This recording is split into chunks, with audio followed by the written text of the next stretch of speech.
Hi everyone, Radhe Radhe.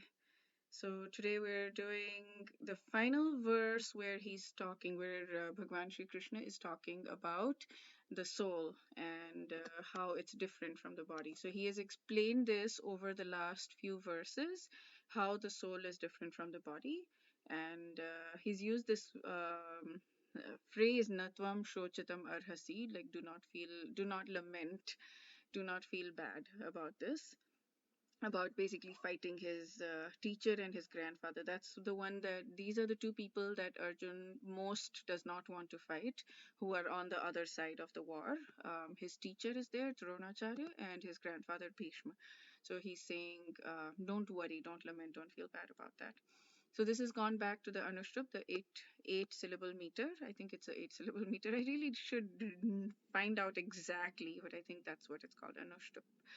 And yeah, so it's easier to sing. It's a simple verse, and I guess I'm learning Sanskrit here and there, with because of these words, and like these many of these words are coming up so frequently that I'm starting to recognize them, and it's easier to sing because of it. And it's just the whole thing is nice. Maybe there is a way to learn just the Gita Sanskrit, somewhere then. And instead of learning the whole language and learning the whole grammar, just learn enough to really make sense of the Gita verses in a better way. I'm sure it's there. I'm absolutely certain it should be there if I search for it. Okay, so we will do verse. Okay, so this verse 30, chapter 2, is a summary of this section. So it is the last verse in this section, and it is a summary of this section, basically reiterating that the soul and the body are different. Um, okay, so let me sing this. देहि नित्यम् अवध्योऽयं देहे सर्वस्य भारत तस्मात् सर्वाणि भूतानि न त्वं शोचितुमर्हसि.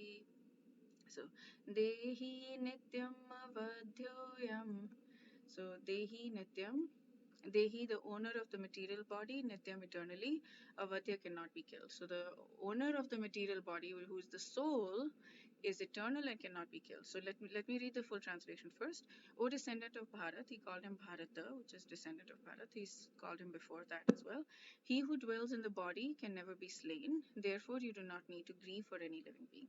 So that's the first thing. Owner of the material body cannot be slain, cannot be killed. Avadhya.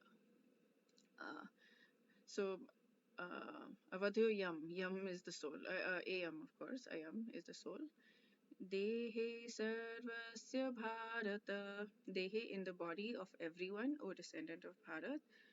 Um, yeah, people, basically the owner of the body, material body, cannot be killed.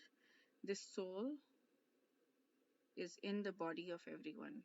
I guess that's what it means. Tasmat sarvani bhutani. Tasmat, therefore, sarvani, all bhutani, living entities that are born, all the living entities that are born. Um, yeah, so na tvam shochitamarhasi. So this one is the very common phrase section. Never should you lament or deserve, like befitting for you to lament. I think that's what Swami Mukundanand calls it. Should, yeah, arhasi, should. So never should you lament. So um, yeah, it's a little bit confusing about how the whole thing works together, but tasmat, all, therefore, all living entities that are born. Therefore, you do not need to grieve for any living being. Therefore, do not, you never should grieve all living beings. I guess that's how it fits. Okay, that works. Okay, and let's read Swami Mukundanand's translation.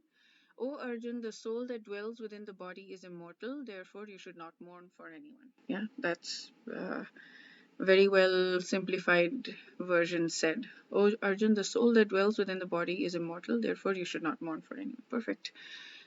Okay, so we're going to do, okay, so tomorrow's section is going to be section 31, which is going to start on a whole new um, part of the Gita. Even though it's in the same chapter, it's going to be a whole different mood. It's going to be a whole different energy.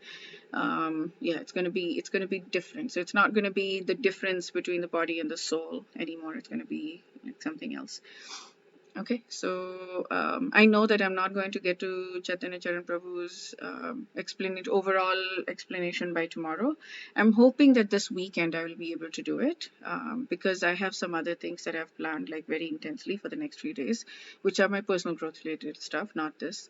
So I will, hopefully by weekend I will be able to do that, and then I will do. I'm thinking of doing another video, a separate video, which is just focused on chapter 1, like just basically learning exactly what Chaitanya Charan Prabhu says and then being able to explain it. And then chapter 2 as well. So if I can do that over the weekend, that'll be amazing. That'll be really amazing, because I'm going to India soon and I want to do it before I go to India. I'm going to India in 3 weeks. I'm so excited. Exactly 3 weeks from now. 3 weeks on Monday, I'll be in India. Okay, so that's it for today. We'll do chapter 2, verse 31 tomorrow. Wish you a very beautiful day.